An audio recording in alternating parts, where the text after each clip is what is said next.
Hola, ¿qué tal? Buenas tardes. Bueno, mi nombre es Julieta Ramírez, yo soy médica psiquiatra, psiquiatra de planta de consultores externos del Hospital José de Borda. Soy investigadora y writer de FETEM y soy presidente del capítulo de psiquiatras jóvenes de la P y vocal del capítulo de neuropsicofarmacología de la misma asociación. Bueno, les agradezco mucho la invitación para poder hablar de tabaquismo y enfermedad mental severa. Y ahora, si les parece, les voy a compartir la presentación para que puedan ir siguiendo la clase. Muy bien. Bueno, el tema tabaquismo y enfermedad mental severa es un tema muy interesante porque a su vez tiene varias aristas. Una de las primeras a tener en cuenta es que la prevalencia de tabaquismo es mayor la enfermedad mental es mayor al de la población general. Aproximadamente la prevalencia de tabaquismo en la población general es de un 20%, y fíjense cómo esto aumenta un 32% a pacientes con un trastorno del estado de ánimo, a un 56% en el abuso de alcohol, aumenta sustancialmente casi un 70% en abuso de sustancias, y algo llamativo es que casi un 60% de los pacientes con primer episodio psicótico fuma, pero a su vez un 80% de los pacientes que tienen diagnóstico de esquizofrenia fuman. Esto es algo que no es menor y que tiene algo importante a tener en cuenta, que es que las teorías en torno a la mayor prevalencia de tabaquismo en esquizofrenia que la población general tienen que ver particularmente con teorías de automedicación. Las teorías de automedicación lo que explican es que muchas veces el tabaquismo, sobre todo la nicotina, es utilizada para, por un lado, disminuir los efectos adversos de la medicación, es algo que vamos a ver más adelante, cómo se modifican los medios de medicación en estos pacientes en relación al hábito tabáquico, pero a su vez para disminuir los síntomas cognitivos y negativos que son tan prevalentes en esta enfermedad. Lo otro importante a tener en cuenta es que el 80% de los pacientes en internación fuman, y esto es algo que si ustedes han pasado o por internación psiquiátrica lo han visto seguramente, y además tiene que ver muchas veces con dos cuestiones. La primera es que no se toma la internación como una posibilidad o como una oportunidad para abandonar el hábito tabáquico. Y lo otro tiene que ver con algo mucho más simple, que es el estigma en torno a las dificultades de abandonar el hábito tabáquico en los pacientes con enfermedad mental severa. El tabaquismo de por sí se relaciona con la enfermedad mental porque aumenta la depresión y la ansiedad, aumenta también en un 80% el riesgo de Alzheimer y un 78% de demencia vascular, y a su vez en el embarazo se asocia a trastorno por déficit de atención y hiperactividad. ¿Qué es lo que ocurre particularmente en los pacientes con enfermedad mental severa? El tabaquismo aparece más temprano que en la población general, fuman un mayor número de cigarrillos por día que el resto de la población, extraen mayor cantidad de nicotina y tienen mayor dependencia. Esto es algo que no es menor en estos pacientes, porque de por sí estos pacientes tienen una reducción en su sobrevida, ¿sí? Esto tiene que ver no solo con el estado proinflamatorio que está presente en la enfermedad mental severa, con mayor dislipemia, hiperglucemia y síndrome metabólico, sino también con la medicación que toman estos pacientes, que muchas veces altera el perfil lipídico, altera el perfil glucémico, puede generar resistencia a la insulina, síndrome metabólico, con lo cual está reducida la sobrevida en estos pacientes. Fíjense esto que les decía previamente, los pacientes con enfermedad mental mueren aproximadamente 25 años antes que la población general.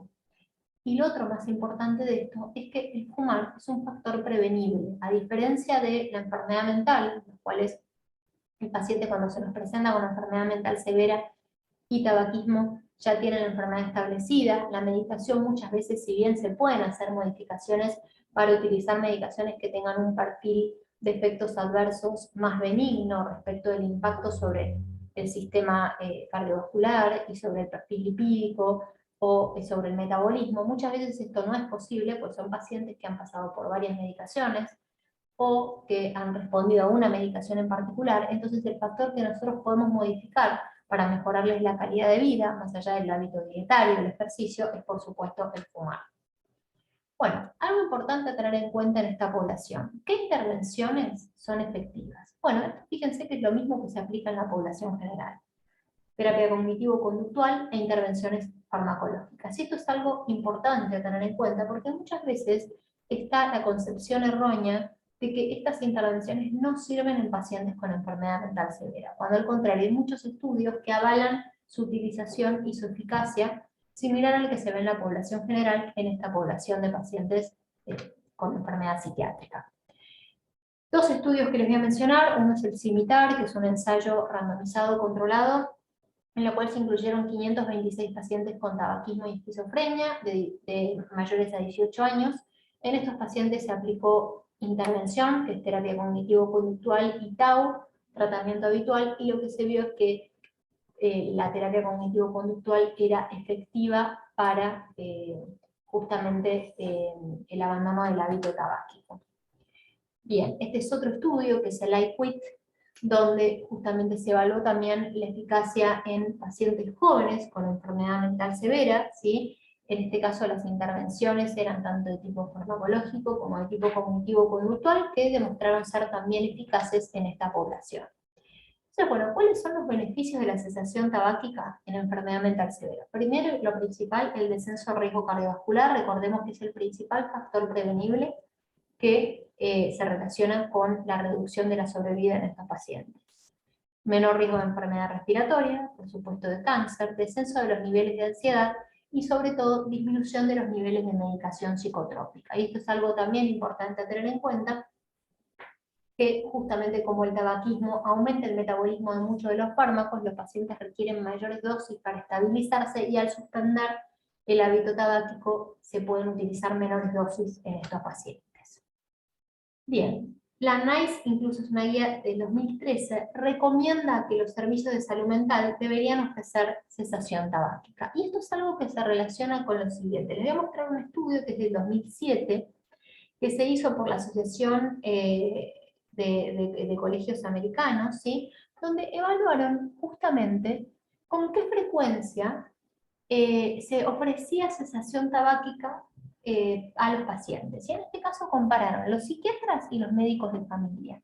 Y fíjense, en principio ya preguntar sobre el hábito tabáquico, que es algo tan simple que se debería hacer en todas las consultas con el paciente, y sobre todo al armar una historia clínica completa y antecedentes completos. Bueno, la mayoría de los médicos de familia lo hacían, los psiquiatras solo el 62% en este caso consultaban sobre el hábito tabáquico.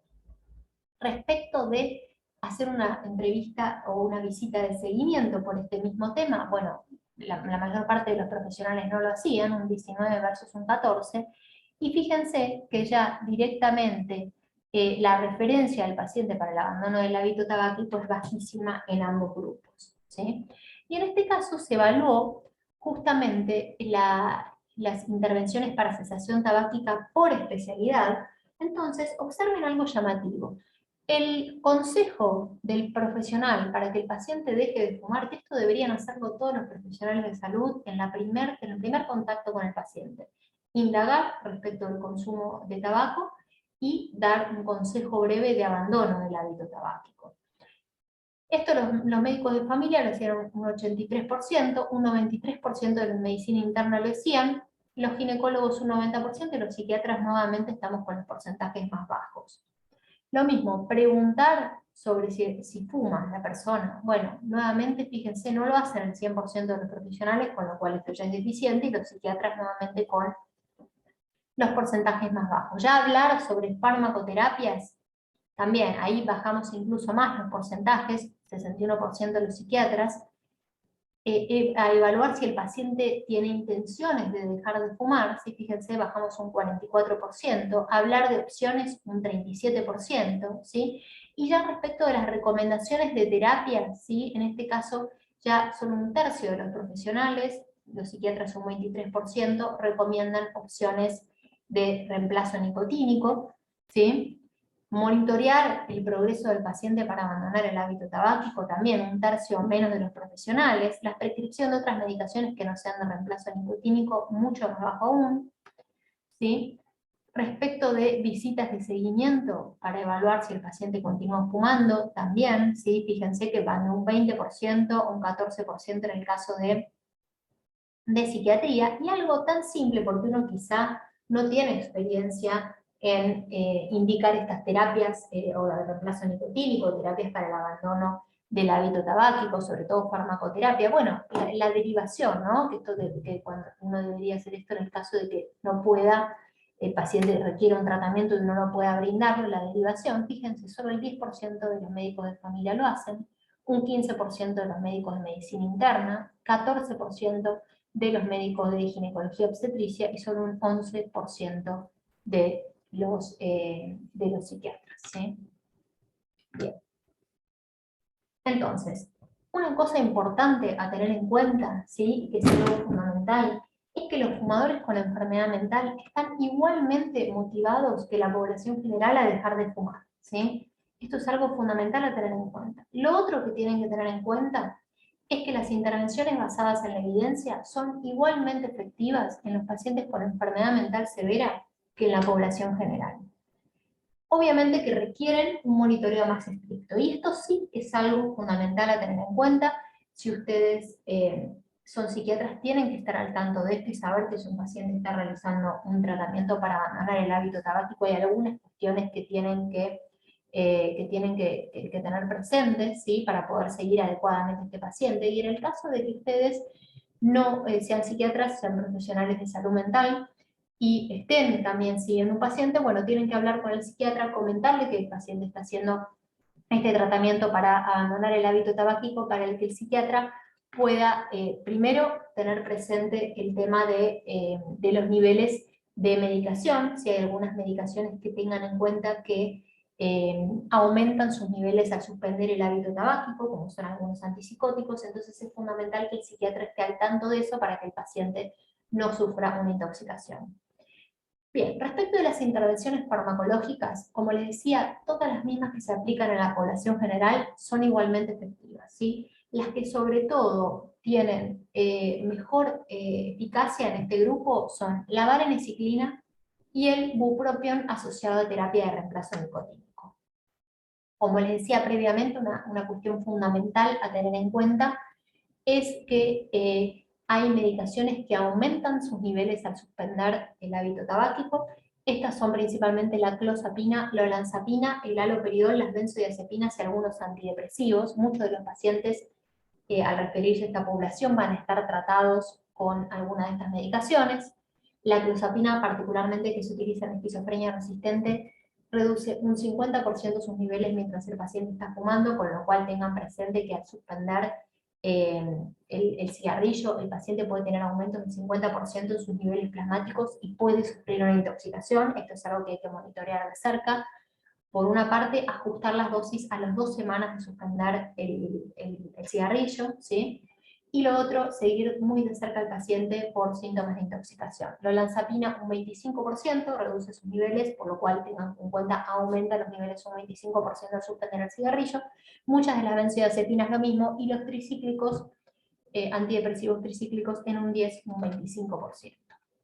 Algunas cuestiones a tener en cuenta: el bupropión está contraindicado en pacientes con epilepsia, ¿sí? Esto es algo que hay que evaluar antes de indicar bupropión. No está contraindicado en patología mental, esto es fundamental y hay que tenerlo presente, ¿sí? Que puede indicarse en pacientes con enfermedad mental severa, con trastorno bipolar, con depresión, que puede haber alguna modificación o aumento de la sintomatología las primeras 2 a 3 semanas, hay que seguirlo de cerca. Y que obviamente esto ocurre con todas las terapias de cesación tabáquica, ¿sí? Tener en cuenta un seguimiento estricto, sobre todo las primeras semanas, por el impacto que puede tener no solo sobre el estado anímico del paciente, sino sobre los niveles de medicación, y sobre todo también un seguimiento de peso, de perfil metabólico y nutricional. Y esto es algo que es fundamental, que tienen que tener presente, porque habitualmente el paciente, cuando deja de fumar, tiende a ponerse un poco más ansioso, tiende a comer más de lo que hacía previamente. Entonces es importante, sobre todo en el primer tiempo, monitorear en estos pacientes el peso, ¿sí? Darles o recomendarles hacer un tratamiento dietario adecuado y monitorearlo por el lado metabólico, porque son pacientes que a su vez, como les decía previamente, son vulnerables por la cuestión metabólica, por la medicación y por la propia enfermedad. Entonces hay que seguirlos un poco más de cerca. Bien, algunas cuestiones que me gustaría que se lleven de esta clase Uno, que el tabaquismo es la principal causa de muerte prevenible en enfermedad mental severa, o sea que se puede hacer mucho sobre este punto en estos pacientes. Que los pacientes, como les decía previamente, están igualmente motivados que la población general, pero a su vez en ellos se puede aplicar un tratamiento eficaz. Y esto es importante porque las mismas terapias, tanto farmacológicas como no farmacológicas, que se utilizan en la población general, demostraron ser efectivas en pacientes con patología mental severa. Y por supuesto, lo que les decía previamente, que hay que hacer un monitoreo más estricto de la sintomatología psiquiátrica, por lo menos las primeras 2 o 3 semanas, y sobre todo los niveles de fármacos, los que les mencionaba previamente, particularmente la clozapina, la olanzapina y las benzodiazepinas, y en menor medida los tricíclicos también las primeras semanas. Y fundamental, como les mencionaba, si ustedes son psiquiatras, tener esto presente, y en el caso de que sean profesionales de salud mental, psicólogos, acompañantes terapéuticos, ¿sí? O sean médicos generalistas, si el paciente está en tratamiento psiquiátrico, bueno, ponerse en contacto con el psiquiatra para que tenga presente en qué momento el paciente va a abandonar el hábito tabáquico. Bueno, muchísimas gracias.